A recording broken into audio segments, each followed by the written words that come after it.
Joseph Bell was a legend amongst medical students at the time. As well as being a brilliant technical operator, he had an astonishing ability to diagnose, and this is where Sherlock Holmes comes in. I'll give you a bit of background as to what Joseph Bell was like as a man as much as a surgeon. He was famed for his diagnostic abilities. I mean, he's actually, I'm sure many people will have seen Gregory House, portrayed by Hugh Laurie. Well, the showrunner of House has said that it was based in part on Joseph Bell, not on Sherlock Holmes, directly on Joseph Bell. So he's become a bit of a famous figure in his own way. He's even mentioned in Doctor Who a few years ago. David Tennant meets Queen Victoria and refers to himself as a doctor of Edinburgh who studied under the famous Dr. Bell himself. So he was a legendary figure. But it wasn't just because he was a great surgeon, it was because he had this astonishing, almost supernatural ability to diagnose and to show deductive abilities. Now, I say supernatural, but there was nothing really supernatural about it. He studied very hard to achieve this ability. He studied handwriting and dialectology. He would understand where somebody came from, or where their family came from their accent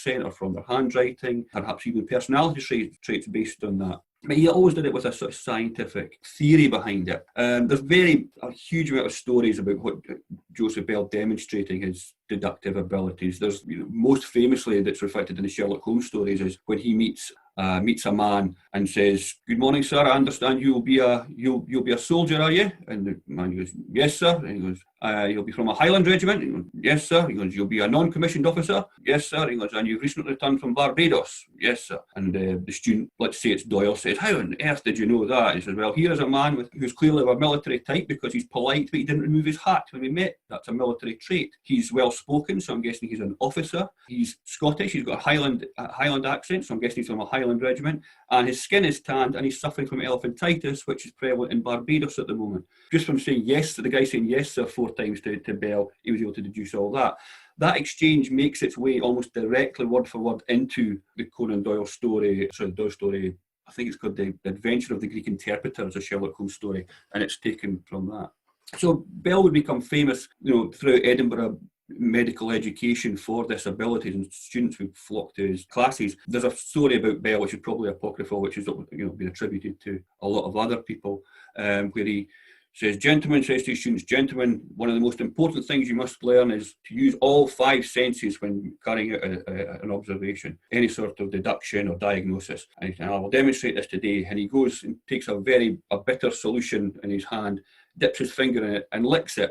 And he invites all the students to do, grimacing at the time at the horrible taste, invites all the students to come and do the same. The students come up, they dip their finger and taste this horrible, disgusting solution, and they're retching and gagging at the horrible taste. And then Bell announces to everybody, "Well, gentlemen, you've all failed this particular type of observation because not one of you noticed that I actually dipped my index finger into the solution but tasted my middle finger." So it was, that's the sort of thing that Bell would do. It was almost a sort of playful manner to him.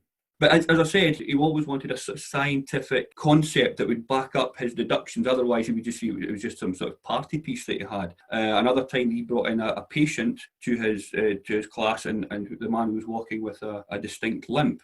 And he said to the class, "Can anybody diagnose the affliction that this gentleman has?" And one brave soul put his hand up and suggested that his limp was caused by hip disease. And Bell said, "Hip disease, nothing.